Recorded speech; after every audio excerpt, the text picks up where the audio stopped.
नमस्कार, मेरा नाम है ओम प्रकाश यादव और आप देख रहे हैं वॉइस ऑफ रिपब्लिक।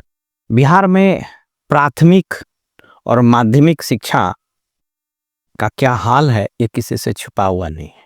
मैंने कई बार कहा कि सरकार जब शिक्षा को अपने राजनीतिक फायदे के लिए प्रयोग करना शुरू कर देती है, उसी दिन शिक्षा की अर्थी उठ जाती है और बिहार में इंटायर एजुकेशन सिस्टम की अर्थी उठ चुकी है। ये शमशान की ओर जा रहा है। दुखद बात यह है कि इसके पीछे कोई रोने वाला भी नहीं। आमतौर पर जब कोई मरता है तो रोया जाता है, रुदाली होती है, लेकिन यहाँ तो कोई रोने वाला भी नहीं, किसी को कोई मतलब भी नहीं। मैंने कई बार कहा कि मदन मोहन झा एक यूटोपियन कॉन्सेप्ट लेकर आए, नीतीश जी को समझाया कि अगर हमने निर्वाचित जनप्रतिनिधियों को शिक्षक को बहाल करने का अधिकार दे दिया तो दो फायदा होगा। पहला, डेमोक्रेटाइजेशन ऑफ एजुकेशन हो जाएगा और दूसरा, आप कभी नहीं हारिएगा, सारे मुखिया निर्वाचित जनप्रतिनिधि आपके फैन हो जाए। और उस एक निर्णय ने बिहार की बची खुची शिक्षा व्यवस्था की कमर तोड़ दी और ये धराशायी हो गया। मैं आपको अमेरिकी राष्ट्रपति, पूर्व राष्ट्रपति स्वर्गीय रोनाल्ड रीगन, उनका एक वीडियो दिखाता हूं। इस वीडियो में वो कहते हैं, इस वीडियो में रोनाल्ड रीगन कहते हैं कि in our system federal government does not run local schools. Instead, the students who pass from the local school run the federal government. Under our system, it's not the federal government that runs the schools, but the men and women who come out of our local schools, they run the government. When I read the writings of our founding fathers who designed our system, यहाँ क्या हुआ? सरकारें school चला रही है, न कि उन स्कूलों से पास किए हुए लोग सरकार चला रहे हैं। वे बैच चलते थे इस राज्य में भी और इस देश में भी। पता कर लीजिए कि श्री बाबू कहाँ से पढ़े, महामाया बाबू कहाँ से पढ़े, कर्पूरी ठाकुर कहाँ से पढ़े, इवन नीतीश कुमार कहाँ से पढ़े, लालू यादव कहाँ से पढ़े। लेकिन अब गवर्नमेंट स्कूल चलाती है, लेकिन वो स्कूल गवर्नमेंट नहीं चलाता है। ये अंतर है। बहरहाल, आज आपको मैं कॉलेज की शिक्षा व्यवस्था के बारे में एक बहुत ही दिलचस्प बात बताता हूं। इन दिनों मुझे कुछ कॉलेजेस में जाने का मौका लगा, कुछ पटना के कॉलेजेस में, कुछ राज्य के अलग जिलों के कॉलेजेस में, भागलपुर, मुंगेर आदि। जब मैं वहां गया तो देखा कि किसी पर्टिकुलर डिपार्टमेंट में 2-3 प्रोफेसर, और खास करके अभी जो सरकार बहाल कर रही है, अच्छी बात है, असिस्टेंट प्रोफेसर्स की बहाली हो रही बहुत दिन के बाद, प्रोफेसर स्टूडेंट रेशियो बढ़ना चाहिए, सब अच्छी बात है। लेकिन जब इस कॉलेज में जाइएगा तो आप पाइएगा कि 4 प्रोफेसर हैं और क्लास में पढ़ने के लिए 2 स्टूडेंट भी नहीं। मैं एक यूनिवर्सिटी में जब गया, गांधीयन थॉट का क्लास चलता है, उसमें कई एक प्रोफेसर हैं, एक बच्चा भी पढ़ने नहीं आता है। पटना के एक कॉलेज में एक प्रोफेसर हैं मैथमेटिक्स के, वो हेड ऑफ डिपार्टमेंट भी हैं, 2 बच्चा भी नहीं आता।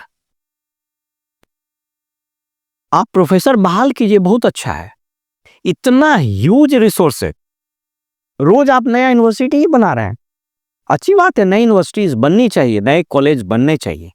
लेकिन ये कोई समझने और सुनने देखने के लिए तैयार नहीं है, कोई वहां जाकर इस बात को समझने की जहमत उठाने के लिए तैयार नहीं है कि प्रोफेसर तो आप बहाल कर दिए, बच्चे क्यों नहीं आ रहे हैं, कुछ कारण तो होगा।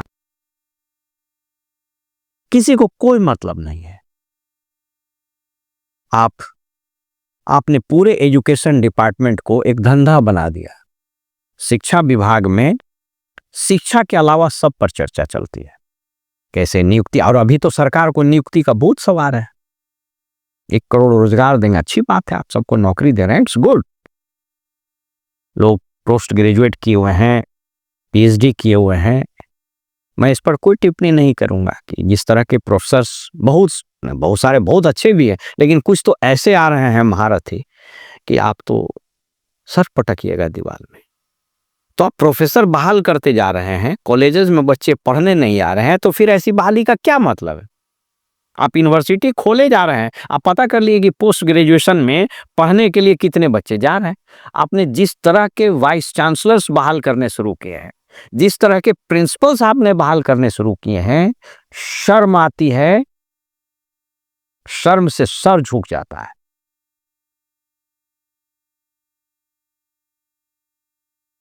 राज्यों के राज्यपाल ने यूनिवर्सिटीज में बहाली को, प्रोफेसर, प्रिंसिपल, वाइस चांसलर की बहाली को वैसे ही बेच दिया जैसे जिला में एसपी थाना बेचता है।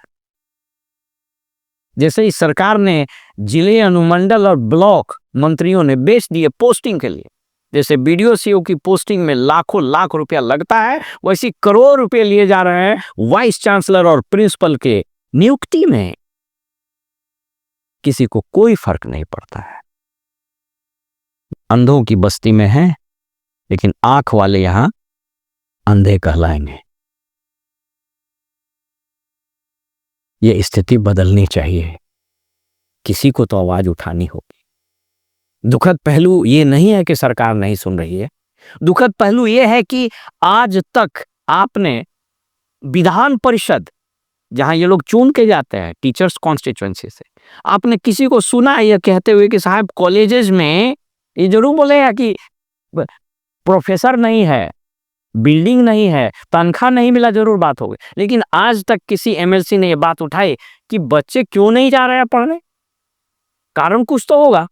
वहीं प्राइवेट कोचिंग इंस्टीट्यूट्स में लाइन लगा के बच्चों को घुसाया जाता है, बैठने की जगह नहीं है, माइक लगा के पब्लिक एड्रेस सिस्टम से पढ़ाया जाता है, क्योंकि एक एक क्लास में 500 बच्चे। ऐसा हुआ क्यों? हमने बिना सोचे समझे यूनिवर्सिटीज, कॉलेज से इंटरमीडिएट को हटा दिया, उसको ले आया स्कूल में। स्कूल में जो पढ़ा रहे थे टीचर, एक तो वही भगवान के बनाए हुए स्पेशल क्रिएचर थे, और उन्हीं को दे दिया कि 12 को ही पढ़ाइए। तो जो तीसरा, चौथा, पांचवा को नहीं पढ़ा रहा, तो उसको 12 को पढ़ाने के लिए दे दिया। कॉलेज से जैसे इंटरमीडिएट गायब हुआ, एक बड़ा चंक निकल गया। ग्रेजुएशन में अब कोई जाता नहीं, नाम लिखा लिया, बस एग्जाम देंगे और डिग्री लेंगे। आप सोच करके देखिए, ये राज्य सरकार करीब करीब 60,000 करोड़ रुपया खर्च कर रही है शिक्षा पर। जहां सरकारी स्कूल में शिक्षा का जो हाल है वो आपसे छिपा नहीं है, और कॉलेज में, यूनिवर्सिटीज में बच्चे क्लास में नहीं जा रहे हैं। तो फिर हम ये जो सैलरी दे रहे हैं, हम जो ये बिल्डिंग बना रहे हैं, इस्टेब्लिशमेंट पर जो खर्च है, जो स्कीम्स बन रही है, इसका क्या फायदा है? तो क्यों नहीं सबको प्राइवेटाइज कर देते हैं? जब सब नंगा हो ही गया है तो कपड़ा पहनने का उपक्रम क्यों करना है? सबको तो नग्न कर ही दिए। इंतजार कीजिए कुछ दिन और कि ये सारा चीज बिल्कुल नंगा हो जाएगा। इंतजार कीजिए कुछ दिन और कि जिस दिन यूनिवर्सिटीज, कॉलेज और स्कूल्स के सर्टिफिकेट ये ओपनली फ्लिपकार्ट और अमेजन पर मिलेंगे, वो दिन दूर नहीं है। हम लोगों ने एजुकेशन सिस्टम को ऐसे चौराहे पे लाके खड़ा कर दिया है जो नग्न है, जो विभत्स है, और हम लोग उसकी तरफ देखने या उसको कपड़ा उड़ाने की जहमत भी नहीं करते। इस प्रश्न पर गौर जरूर कीजिएगा। फिलहाल हमें इजाजत दीजिए और आप देखते रहिए वॉइस ऑफ रिपब्लिक। नमस्कार।